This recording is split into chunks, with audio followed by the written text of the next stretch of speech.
the twice born higher castes. Ashwathama, the son of Dronacharya, committed murder by killing the five sleeping sons of Draupadi, by which he dissatisfied his master Duryodhana, who never approved of the heinous act of killing the five sleeping sons of the Pandavas. This means that Ashwathama became the assaulter of Arjuna's own family members, and thus he was liable to be punished by him. In the Shastras, he who attacks without notice or kills from behind or sets fire to another's house or kidnaps one's wife is condemned to death. Krishna reminded Arjuna of these facts so that he might take notice of them and do the needful. So here we see that although Brahmana should not be killed, that is the injunction of the scriptures, but Krishna himself is saying that kill him immediately. Okay, he is telling Arjuna, why are you waiting? Because first of all, he has not acted like a Dvija.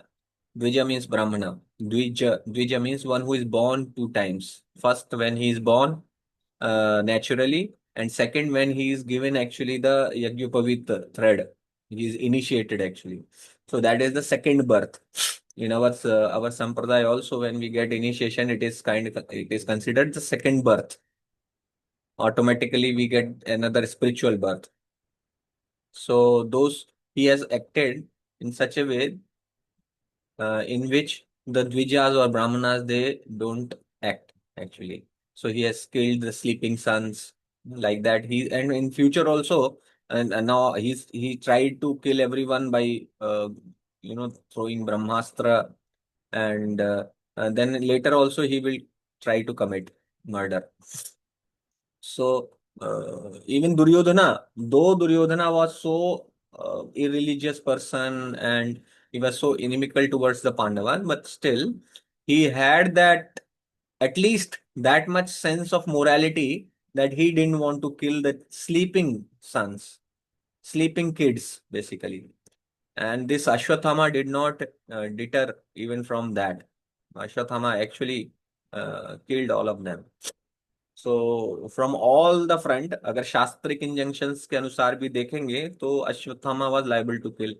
और आप पढ़ेंगे कि जो आतताई होते हैं पांच प्रकार के आतताई जो बताए गए हैं, क्योंकि शास्त्र में कहते हैं कि जो आपको बिना सूचना दी आपके ऊपर अटैक करता है, यानी आपसे जो ललकार के कहता नहीं, क्षत्रिय हमेशा पहले पुकारता है कि ठीक है तो मैं तुम्हें चैलेंज करता हूं, तो चुनौती देता है। लेकिन जो एक चोर की तरह अटैक करता है तो उसको, या फिर जो पीछे से वार करता है, या किसी के घर में आग लगाता है, या किसी की पत्नी को उठा के ले जाता है, तो उनको मृत्युदंड मिलना चाहिए, उनको मार सकते हैं शास्त्र के अनुसार। तो कृष्ण वही उसको याद दिला रहे हैं। यस, असित प्रभु। एवं परीक्षता धर्मं पार्थ कृष्णेन चोदितः नैच्छन्दं गुरुसूतं यद्यप्यात्मानं महान्। Sutta Goswami said, although Krishna was examining Arjuna in a religion, encouraged Arjuna to kill the son of Dronacharya. Arjuna, a great soul, did not like the idea of killing him. Although Ashwatthama was a heinous murderer of Arjuna's family members, Arjuna was a great soul, undoubtedly, which is proved here also. He is encouraged herein personally by the Lord to kill the son of Dronacharya.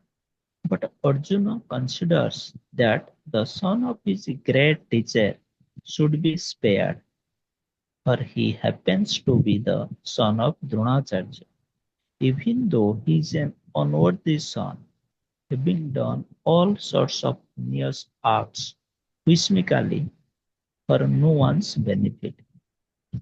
Lord Sri Krishna encouraged Arjuna outwardly just to test Arjuna's sense of duty.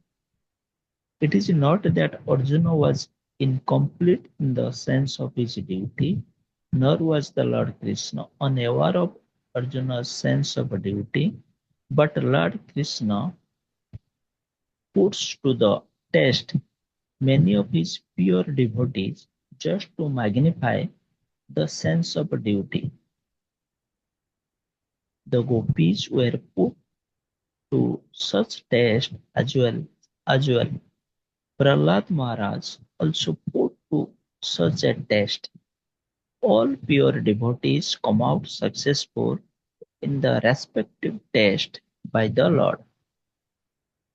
So here if you see, so Krishna, actually Arjuna, when you see Mahabharata war, that time Arjuna was accepting whatever Krishna was telling immediately. Arjuna was not at all contesting whatever Krishna was saying. तो उन्होंने कहा कर्ण को मार दो, तो अर्जुन ने कर्ण को मार दिया। भीष्म पितामह को, शिखंडी को सामने रखकर भीष्म पितामह को मारो। तो उन्होंने सारे जो भगवान ने कहे वही सब बातें मानते। बट यहाँ पर हम देखते हैं कि अर्जुन एक्चुअली जो कृष्ण कह रहे हैं वो आइडिया उनको पसंद नहीं आ रहा है।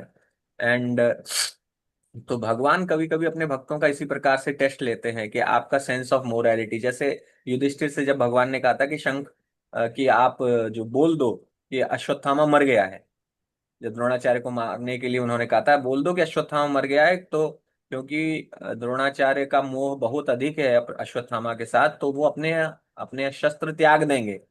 तो युधिष्ठिर ने क्योंकि वचन लिया था वो कभी झूठ नहीं बोलेंगे, तो युधिष्ठिर को वो सेंस ऑफ मोरालिटी जो नीति है उससे उनको अधिक प्रेम था, इस वचन से उन्हें अधिक प्रेम था बजाय कृष्ण के उपदेश के।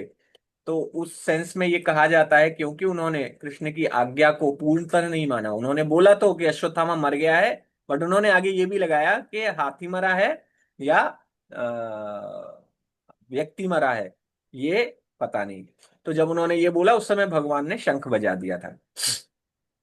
तो अल्टीमेटली कहते हैं कि जो युधिष्ठिर का रथ है वो 6 अंगुल जमीन से ऊपर चलता था, लेकिन जब उन्होंने इस प्रकार से भगवान कृष्ण की बात को नहीं माना तो वो 6 अंगुल नीचे आ गया। और बाहर अगर आप शास्त्र पढ़ेंगे, जो लोग भक्ति में नहीं है वो लोग ये कहते हैं क्योंकि उन्होंने झूठ बोला इसलिए उनका नीचे आ गया। And understanding of a Vaishnava is that he understands कि क्योंकि उन्होंने कृष्ण की बात नहीं मानी इसलिए उनका नीचे आ गया। तो भगवान एक्चुअली टेस्ट लेते रहते हैं कि आप कितने सरेंडर हैं। एंड यहाँ अर्जुन का भी उन्होंने टेस्ट लिया है एक तरीके से। बट ये अर्जुन जो निरंतर भगवान के ध्यान में रत रहते हैं और वो भगवान के दिए हुए विचार को नहीं मान रहे, तो इसका अर्थ ये है कि ये वो योग माया है। ये योग माया पोटेंसी भगवान ने यहाँ पर अपनी लगाई है, शक्ति लगाई है, जिसकी वजह से अर्जुन को सेंस ऑफ ड्यूटी जो है वो थोड़ा सा एक्सटर्नल उसमें उन्हें अवेयरनेस हो रही है। सो गोपीस का जिस प्रकार से भगवान ने टेस्ट लिया था, भगवान ने बुलाया था उनको, उनकी जो जो क्योंकि वो सब विवाहित थी, और विवाहित होके कोई दूसरा पुरुष किसी को बुलाता है, किसी स्त्री को, और वो स्त्री सब कुछ छोड़ के आ जाती है, तो वो समाज के लिए बहुत बड़ा कलंक होता है, उस परिवार के लिए, उस स्त्री के लिए बहुत बड़ा कलंक होता है, उसको समाज में कोई इज्जत नहीं मिलती। तो भगवान ने गोपियों का भी टेस्ट लिया था कि बांसुरी बजाकर पंचम स्वर में उन्होंने गोपियों को पुकारा था, गोपियां भाग के चली आई थी। जब आ गई थी सब कुछ छोड़ छाड़ के, उनके पति रोक रहे हैं, उनके बच्चे रोक रहे हैं, उनके ससुराल वाले, उनके माता पिता सब रोक रहे हैं, फिर भी वो लोक लाज को छोड़कर भगवान के पास आ गई थी। और भगवान ने उनका ये तो एक टेस्ट लिया जिसको वो पास कर गई, तो फिर भगवान ने जब दूसरा टेस्ट और ले लिया उनका एक और, भगवान का आप देखेंगे भक्त के जीवन में इसी प्रकार से भगवान टेस्ट लेते हैं। आप देखेंगे कि एक लेवल का जब टेस्ट आप पार कर लेते हैं तो भगवान नेक्स्ट लेवल का टेस्ट आपको देते हैं। तो भगवान ने उनसे कहा कि तुम लोग क्यों आ गए यहाँ पर इतनी रात में, मैंने तो तुम्हें नहीं बुलाया। जो सब कुछ छोड़ छाड़ के भगवान के पास चला गया, आपने सब कुछ छोड़ दिया और भगवान के पास पहुंच गए। भगवान कहते मैं तो तुम्हें बुलाया ही नहीं, तुम जाओ यहाँ से, मैं तुम्हें धिक्कारता हूँ, मैं तुम्हें छोड़ता हूँ, त्यागता हूँ।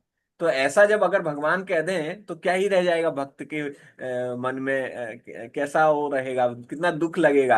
अगर उसकी कॉन्शियसनेस जो है वो पूरी तरह शरणागत नहीं है, तो उसका इस प्रकार से त्यागना, जो आश्लिष्य वा पादरताम पिनस्तुमाम, जो हमारे चैतन्य शिक्षाष्टकम का जो अंतिम श्लोक है कि भगवान आप मुझे त्याग भी दें, मुझे लात मार दीजिए, मुझे निकाल दीजिए, फिर भी मेरे प्राणनाथ तो आप ही हैं। तो ऐसा कहने की क्षमता रखने वाला ही भगवान के प्रेम को वास्तव में प्राप्त कर पाया है। तो गोपियों ने यहाँ तक कि भगवान ने दुत्कार दिया उनको, फिर भी गोपियां भगवान को छोड़ी नहीं, भगवान को कहा, उन्होंने उत्तर उसका दिया कि हम आपके, उन्होंने जो जो प्रसंग आता है उसमें वो ऐसा नहीं है कि वो वापस चली गई, तो वो वहीं पे रही। तो इस प्रकार से फिर जब उन्होंने देखा कि हाँ ये गोपियां पूरी तरह मेरी भक्ति में लीन है, तब भगवान ने उनको रासलीला के लिए आमंत्रित किया। तो ये इस प्रकार से जब एक प्योर डिवोटी जो प्योर, आप ऐसे मत सोचिए कि हमारे ये सब टेस्ट आएंगे, क्योंकि हम लोग तो अभी प्योर डिवोशनल सर्विस कर नहीं रहे हैं। जब हम प्योर डिवोशनल सर्विस करते हैं, प्योर डिवोटी बन जाते हैं, तब इस इतने बड़े टेस्ट तब आते हैं। अभी हमारे छोटे मोटे टेस्ट चलते रहते हैं, लेकिन हमारे जीवन में भी टेस्ट आते रहते हैं। आपसे भी भगवान ना पूछते रहेंगे कि आपका सरेंडर कितना है, कितना है, कितना है, कितना। अभी आप भगवान अपनी मटेरियल ड्यूटीज को भी आपको कोर्स ध्यान देना है, लेकिन कभी कभी ऐसी चीजें आएंगी जिनको आप छोड़ के भगवान की तरफ एक कदम बढ़ा सकते हैं। तो भगवान की तरफ जिस दिन आप कदम बढ़ाएंगे, जिस दिन आप एक कदम भगवान की तरफ बढ़ाएंगे, भगवान आपकी तरफ 1000 कदम बढ़ाएंगे। तो आपको हो सकता है उस एक कदम को बढ़ाने के लिए कुछ और चीजों को थोड़ा सा निग्लेक्ट करना पड़ सकता है। तो वो जो है अपने, ऑफ कोर्स ये सब ना गुरु की अध्यक्षता में, गुरु से मंत्रणा करके, गुरु से सलाह लेके ही करना चाहिए। लेकिन ये जो है टेस्ट, वो भी टेस्ट होते हैं। गुरु आपसे सडनली एक दिन कह देते हैं, जैसे हमारे एक डिवोटी है, वो उनसे प्रभु जी ने कहा कि आप जो है आ जाइए, यूएस से जॉब छोड़ के यहाँ आ जाइए। तो this is such a big step, है ना, कृष्ण की तरफ गुरु कह रहे हैं। तो फिर आप आ पाएंगे नहीं आ पाएंगे, है ना। तो ये बहुत बड़ा सरेंडर है कि आपको यूएस से यहाँ इंडिया में सेटल होने के लिए कोई बोल रहा है। So like that, our tests also keep coming, and more we actually advance in Krishna consciousness, more tests will come, and more you become successful in these tests, more your advancement will happen. Okay, so whimsically let us not do anything. Whimsically जो हम अपनी सनक अपने आप सोच के ऐसा नहीं करना चाहिए। जैसे किसी ने सोच लिया कि अभी के एक लेक्चर आपने यूट्यूब पे किसी महाराज का सुन लिया, वो 64 माला करना चाहिए, तो आप ऐसे आज ही छोड़ सब कुछ जॉब छोड़ छाड़ के 64 माला करने लगे। वो नहीं है, बिकॉज ये सब हमारे परंपरा के अनुसार ही होता है। तो आपको अपने गुरु से कंसल्ट करना चाहिए, क्योंकि हम भी गृहस्थ जीवन में, हम लोग भी सभी लोग गृहस्थ जीवन जी रहे हैं। तो इसलिए गुरु की सलाह के आधार पर, मंत्रणा के आधार पर ही करना चाहिए। ठीक है, thank you Prabhu. Will start from 1.7.41 tomorrow. Hare Krishna. ग्रंथा श्रीमद् भागवतम की जय, शिल प्रभुपाद की जय। स्वयं